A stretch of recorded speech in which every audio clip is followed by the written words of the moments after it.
In this video, we'll walk through how to configure the Menus tab under Appearance Settings. These settings let you control your site's navigation, including the header menu, sidebar items, and custom links.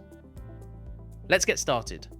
This tab is where you manage how members move through your community using navigation menus. First is Header Menu.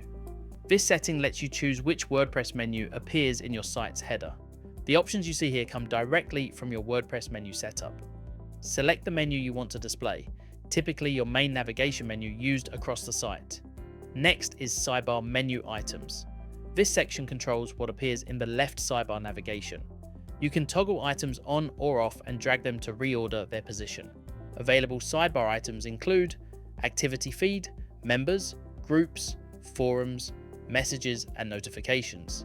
Use this section to control which core areas of your community are easily accessible from the sidebar. Next is Custom Sidebar Links. This section lets you add your own navigation links to the sidebar. You can use this to link to pages like course dashboards, blog pages, landing pages, or even external websites. Click Add New Link, then enter a title and URL. The title is what members will see, and the URL can point anywhere you choose. Once added, custom links can be reordered, edited, or removed at any time. And that's how you configure the Menus tab under Appearance Settings. These options give you full control over how members navigate your site through the header and sidebar, keeping your community organized and easy to explore.